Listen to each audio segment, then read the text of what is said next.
The Vandals. A name that echoes through history, but who were these people?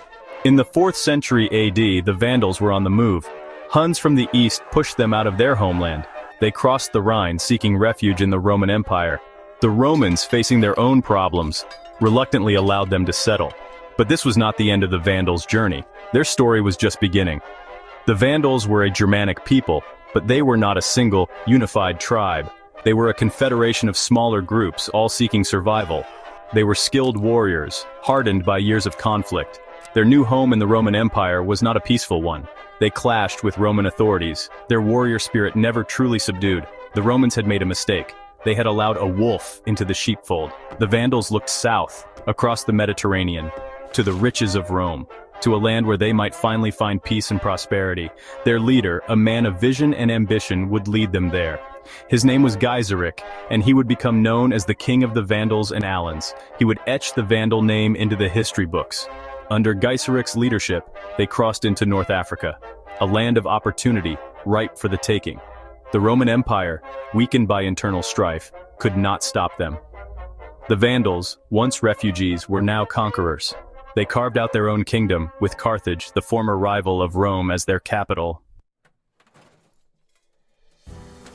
The Mediterranean became a Vandal lake. Their ships, sleek and deadly, ruled the waves.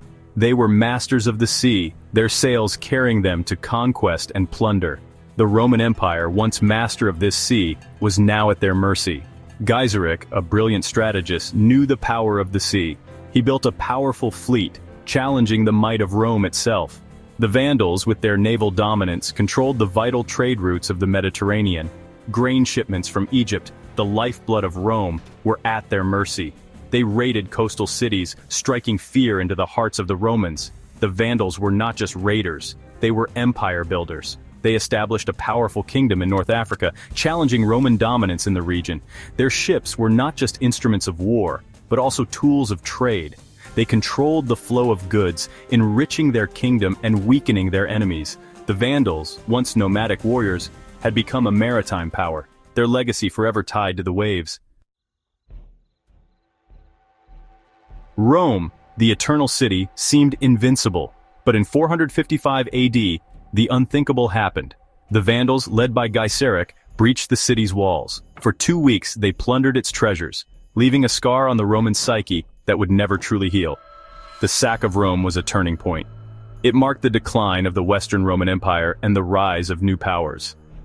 The Vandals, however, were not mindless barbarians. They were Arians, a Christian sect considered heretical by the Roman elite. They targeted the symbols of Roman power and paganism, leaving churches and private homes largely untouched. The sack of Rome was not an act of wanton destruction, but a calculated display of power. The Vandals sent a message to the world. Rome was vulnerable, their empire was crumbling. The Vandals, laden with booty, returned to Carthage. They brought back not just gold and silver, but also skilled artisans and scholars.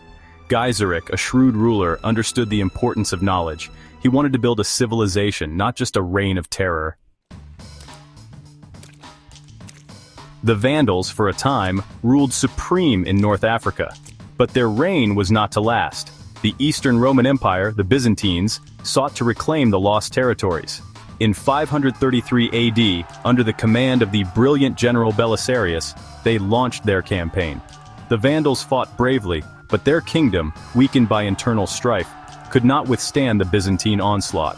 The Battle of Tricamarum, a crushing defeat for the Vandals, marked the end of their reign. Their kingdom was no more. The Vandals, once feared throughout the Mediterranean, were scattered, assimilated into other cultures. Their name, however, lived on. Vandalism, the word for senseless destruction, became their unfortunate legacy. But the Vandals were more than just destroyers. They were survivors, warriors, and for a time, rulers of a sophisticated kingdom. They challenged the might of Rome, leaving their mark on history. Their story is a reminder that even the mightiest empires can fall, and that from the ashes of destruction, new powers can arise. Like and subscribe emgotvmedia.site.